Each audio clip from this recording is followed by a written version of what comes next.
तो दोस्तों आज के सोशल वायरल में क्या कुछ हो रहा है ट्विटर पर, इंस्टा पर, सोशल मीडिया पर, और आखिर कौन सी ऐसी खबरें हैं जो सोशल मीडिया पर वायरल हो रही हैं, उसी के बारे में बात करेंगे। हिजाब का जवाब कैसे एक हिंदू महिला ने दिया उसके बारे में बात करेंगे, और मोदी जी के लिए एक और नया कठिन सवाल आखिर पत्रकार ने कौन सा पूछा, और उसके साथ ही कुछ लोगों की ज़बानी सुनेंगे कि आखिर उन्हें क्या परेशानी है, क्या सोचता है भारत का आम आदमी, देश का गरीब मजदूर क्या सोचता है।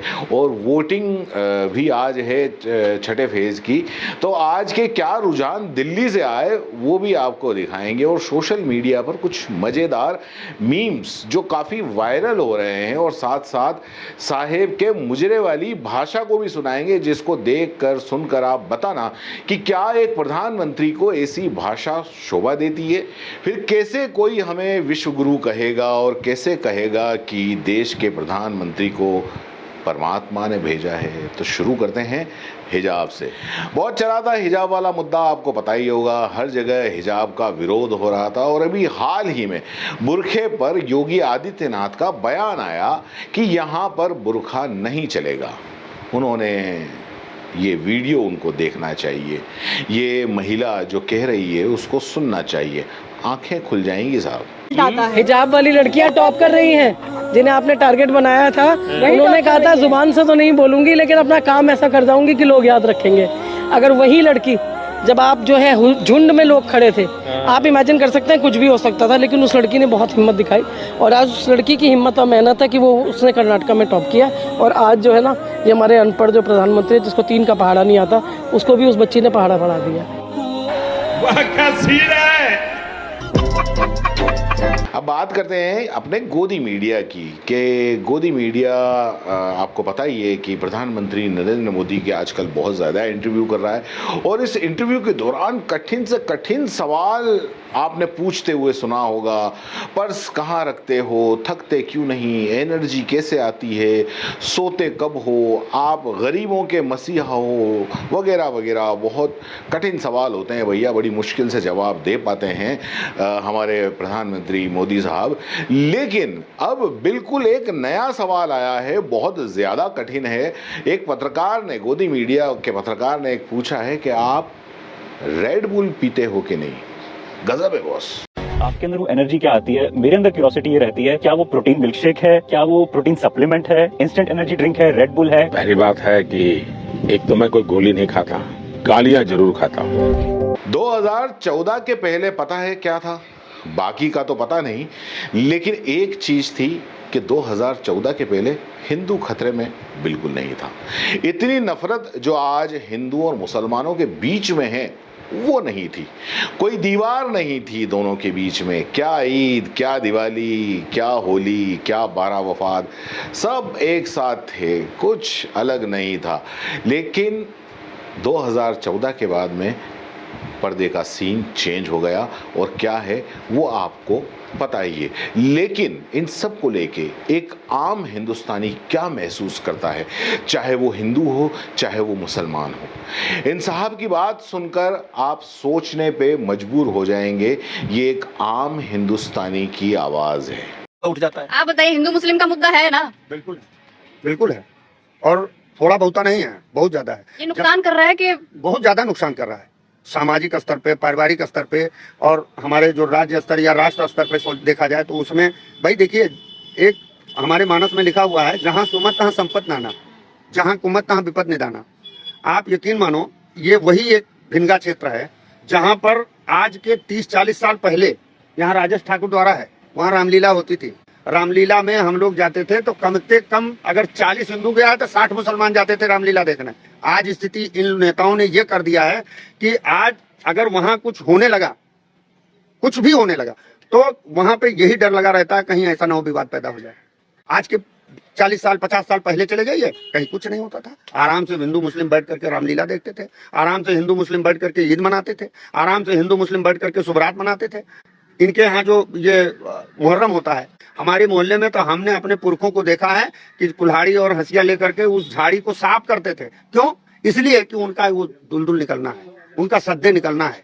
वो लोग आते थे, आज ये विचारधारा आज खुद जो भाजपा और आरएसएस के लोग जो हैं वो खुद उससे परेशान हैं। वो कहते हैं कि हमारी भाजपा ऐसी नहीं थी, ये तो मोदी और अमित शाह की भाजपा है, ये विचारधारा भाजपा की नहीं है, आरएसएस और भाजपा की नहीं है। लेकिन खैर अब क्या ही हो सकता है, ये इन मैडम का भी यही दुख है, यही परेशानी है। सुनिए इनको। जी मैं आपको वोट नहीं दे सकती, हाथ जोड़ के बहुत बहुत माफी मांगती हूँ। मेरे घर के जितने भी लोग हैं वो आपको कभी वोट नहीं देंगे, चाहे मरते मर जाएंगे। कभी वोट नहीं देंगे? कभी नहीं देंगे। जबकि मेरे पिताजी कट्टर बीजेपी के, आरएसएस के, वो हमें कहते हैं कि तुम वोट मत देना, कि ये विचारधारा नहीं थी बीजेपी और आरएसएस की जो अब चल रही है। आज आप मुझे बता दीजिए अडवाणी जी है कहाँ है?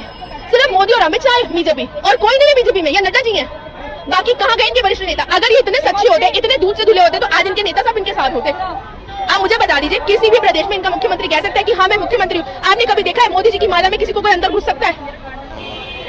आप कैसे प्रधानमंत्री जो लोगों को जोड़ने के बजाय लोगों को तोड़ रहे हैं? जब लोगों की बात निकली है तो देखो किस तरह से युवाओं ने मोदी जी को वोट दिया, और आज वो खुद कह रहे हैं उनकी क्या हालत है। 15 लाख का जो आया ना वादा, मैंने कहा भाई क्या पता ये 15 लाख दे ही दे, 15 लाख दे देगा तो कुछ हो ही जाएगा। वो जुमलेबाजी पे हमने दिया, जुमले पे वोट दे दिया भाई। ने कहा था जुमला, यार हमें क्या पता था कि ये इतना बड़ा झूठा आदमी है। अगर मुझे पता होता इतना बड़ा झूठा आदमी है ना, तो मैं लाइफ में अपनी उस दिन मेरी शादी थी, यू कांट बिलीव, 7 मई को मेरी शादी थी, और 7 मई को कंगन बनता है, घर से जाना नहीं होता, पूरी फैमिली को लेके मैं गया था बीजेपी को वोट। हाँ, वो मेरी लाइफ का सबसे बड़ा भूल था, आप बिलीव नहीं करोगे। और तब से आज तक मैं कहीं कुछ भी होता है उसमें पार्टिसिपेट करता हूँ, लोगों को जागरूक करता हूँ।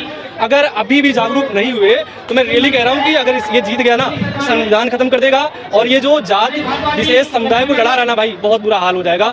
मैं तो हाथ जोड़ के आपके चैनल के माध्यम से कहना चाहता हूँ कि लोग अभी एकजुट हो जाएं, और यही समय है जो इंडिया गठबंधन है ना उसको जिताएं। बात सिर्फ पढ़े लिखे और समझदार युवाओं की नहीं है, गरीब रोज मजदूरी करने वाले लोगों के भी ये सारी की सारी बातें अब समझ में आ गई हैं। ये सब समझते हैं कि देश में क्या माहौल हो रखा है और उसका जिम्मेदार सबसे बड़ा कौन है।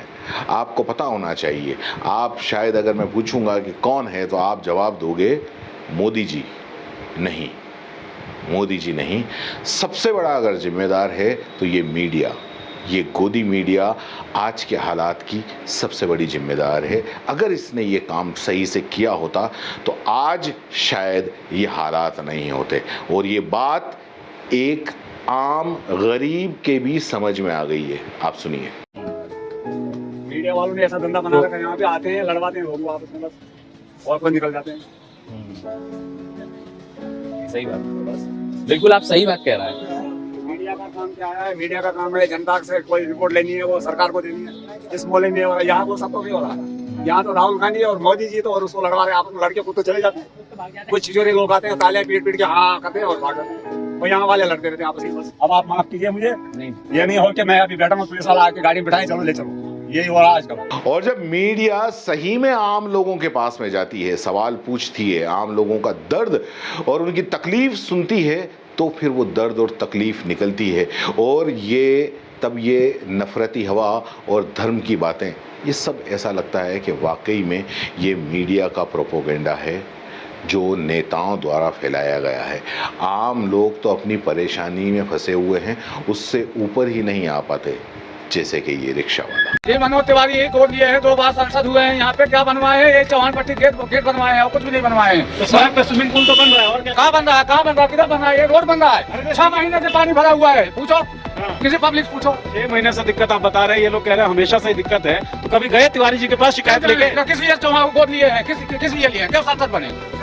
तो संसद में अपने आप थोड़ी बन गए, आप लोग वोट दिए होंगे। नहीं बनाया हूँ, लेकिन है कि पूछो इनसे सब कॉलोनी वाले सब तो रोज जाते हैं। मैं तो डेली जाता आता रहता हूँ, मैं यही देख रहा हूँ। मैं तो आधा पिछाने के लिए आया हूँ। यहाँ बोलो, हमें निकलने में रिक्शा भी साला पंचर हो जाए, टूट जाए, कोई धक्का मारने वाला नहीं होता। और बोलो, समस्या ऐसी है हमें। समस्या बहुत है, क्या नहीं समस्या है? बोलो, साल भर पानी भरा है, कोई निकास नहीं है, ना कोई कुछ है, बताओ। ये पता है आपको कि गोद लिया हुआ है? हाँ जी, हाँ, 2 बार सांसद हुए हैं। मनोज तिवारी बोले हैं कि मैं गोद लिया हूँ, तो गोद लेने के बाद नहीं आया? नहीं कभी नहीं आया। आप लोग चले जाते कि भाई साहब गोद लिया है।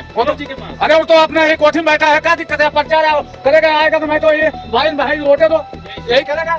तो आप क्या बोलेंगे? हम क्या बोलेंगे? हमने उसे जूता से मारेंगे। और बोलो, हाँ जी, यही करेंगे। और जब यही आम आदमी अगर वोट देने जाए तो कुछ तो चुपचाप अपना काम करके चले आते हैं, जिसको वोट देना है उसको दे आते हैं, लेकिन जो बूढ़े हैं ना साहब, उनका दर्द और डर, वो दर्द होता है लेकिन डर नहीं होता, और जब ऐसा होता है तो जो दिल में होता है वो ज़बान पर आ ही जाता है। अब ये देखो, बूढ़ी अम्मा वोट डालने आई थी, ये किससे परेशान हैं और किससे परेशान होकर ये किसको वोट डालेंगी, आप खुद इसमें देख सकते हो। बना दिया ये मोदी ने। मोदी, तू पहले अपना घर देख ले, अपनी बीवी बच्चों को देख ले। अरे मोदी, अपने परिवार को देख ले। मोदी ऐसा मत कर, बच्चों को नौकरी खोल दे। राहुल घूम रहा है, कॉन्ट्रैक्ट लगा रखा है, नौकरी है नहीं है, बच्चों के लिए नौकरी नहीं है, बच्चों के लिए नौकरी नहीं है। और बात अब आम आदमी के दिल के दर्द की ही निकली है, तो फिर इन साहब को भी सुनो। क्या बनाया आपने अंकल? 100 रुपए का। तो कितने का माइलेज देता है आपका स्कूटर? 30 का। तो कैसा लग रहा है आपको? कैसा लग रहा है?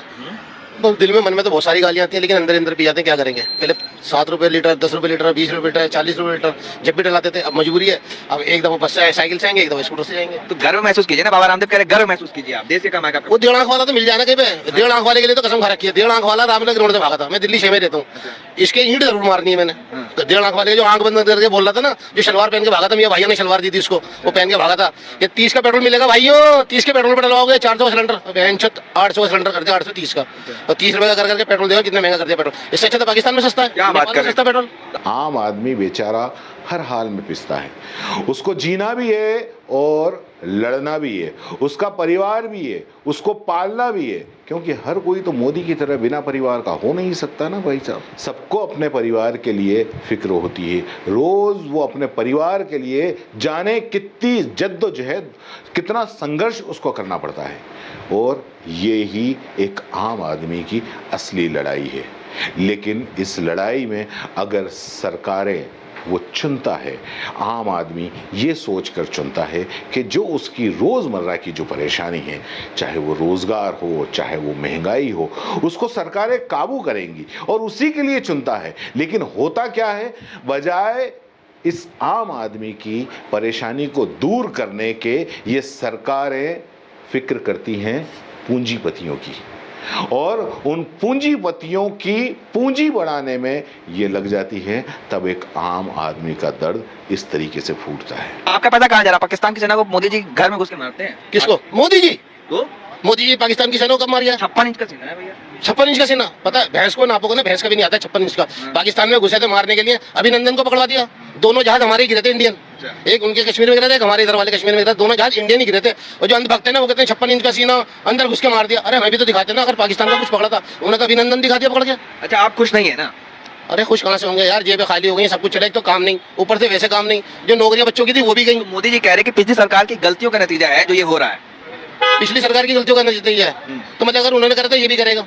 सरकार ने कुछ किया ही नहीं, पिछली सरकार ने। हाँ। ये मोदी से पूछना, जिस टाइम बंटवारा हुआ था हिंदुस्तान को क्या मिला था? अच्छा। ये एयरपोर्ट क्या मोदी जी ने बनवाया था? अच्छा, एयरपोर्ट था, ये फ्लाईओवर वगैरह थे सारे, ये शीला दीक्षित ने बनवाए थे। इन्होंने तो आन के सिर्फ ससुराल में रिबन काटने शुरू करे। रिबन काट रहे हैं, तो बाकी तो सब कराया मिला है। इन्होंने करा क्या? एक चीज गिनाऊं भैया, मोदी जी ने क्या करा? तो भैया विकास की गंगा बह रही है, अच्छे दिन आ गए हैं। अच्छे मतलब कि हम इसी गलतफहमी में रह गए। बड़े बड़े कहते थे कि बेटा जो करोगे, जैसे करोगे यही भुगत के जाओगे। अब उन्होंने कहा अच्छे दिन आएंगे, नौकरियां मिलेंगी। हमने कहा हमारे बच्चों को मिल जाएंगे, हमने भी वोट कमल पे डाल दिया। तो अब हमने बुरा करा था ना, इसकी तो शक्ल मत दिखाना, साली चेहरा चमक रहा है। मैं यही देखने आया। दरअसल मोदी जी इन दिनों बहुत बिजी हैं, बस वो किसी तरह से तरह तरह के बयान देकर सुर्खियों में बने रहना चाहते हैं। फिर चाहे परमात्मा वाला हो, फिर चाहे हिंदू मुसलमान, मंदिर मस्जिद, मटन मछली, मंगलसूत्र वगैरह, कोई भी बयान हो, बस उन्हें बयान देना है और बयान देके सुर्खियों में रहना है। फिर चाहे ये बयान या भाषा एक प्रधानमंत्री के मुंह से कैसे निकल गई, ये हम सोचते ही रहें, या ये सोचें कि प्रधानमंत्री के मुंह से हम ऐसी भाषा की तो हम उम्मीद नहीं कर सकते। इंडिया अलायंस को अपने वोट बैंक की गुलामी करनी है तो करें, उनको वहां जाके मुजरा करना है तो भी करें। मैं SC ST OBC आरक्षण के साथ डट करके खड़ा हूं, खड़ा रहूंगा, जब तक जान है लड़ता रहूंगा। आप कोई भी ऐसा घटिया शब्द प्रधानमंत्री के मुंह से तो सुनना नहीं चाहेंगे, लेकिन फिर भी हमारे प्रधानमंत्री तो परमात्मा के भेजे हुए हैं, तो अब जो भी बुलवाता है तो परमात्मा ही बुलवाता होगा। जैसे कि मुजरा शब्द, उनको वहां जाके मुजरा करना है तो भी करें। और प्रधानमंत्री, दरअसल मैंने आपको बताया कि वो जनता में टीवी पर हर जगह 24 घंटे बने रहना चाहते हैं, और इसलिए वो धड़ाधड़ टीवी वालों को माफ कीजिए, गोदी मीडिया वालों को इंटरव्यू पर इंटरव्यू दिए जा रहे हैं। उनको किस तरीके से बुला रहे हैं, किस तरीके से इंटरव्यू दे रहे हैं, वो मुझे लगता है कि ये मीम्स आप देख लोगे तो आपके सारी बात समझ में आ जाएगी।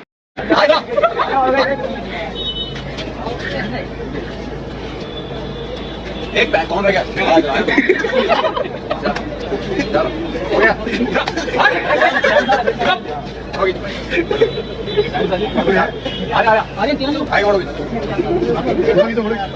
और अब चलते चलते आखिर में बता भी देते हूं कि इस बार चुनाव में आखिर हुआ क्या। अगर कोई आपसे पूछे कि भैया भारत के लोकसभा इलेक्शन थे 2024 के, तो इस बार क्या हुआ, किसकी बहार आई, किसकी लहर आई, तो उसको ये बता दीजिएगा। क्या होगा मैं बताऊं? जो बोलना है बोलो। ठका ठक ठका ठक ठका ठक ठका ठक ठका ठक ठका ठक ठका ठक ठका ठक ठका ठक ठका ठक ठका ठक ठका ठक ठका ठक ठका ठक ठका ठक ठका ठक ठका ठक ठका ठक। टेम्पो में भेजो मुझे। छोड़ो यार, ठका ठक ठका ठक। Goodbye, thank you. तो आज के लिए इतना ही। कल फिर मिलेंगे कुछ नए खबरों के साथ में, कुछ नए सोशल मीडिया पर तैर रही खबरों के साथ में। ये वीडियो आपको कैसा लगता है कमेंट बॉक्स में ज़्यादा से ज़्यादा आप बताइए, ज़्यादा से ज़्यादा सजेशन दीजिए, और साथ साथ इस चैनल को सब्सक्राइब जरूर करिए। धन्यवाद। जय हिंद, जय भारत।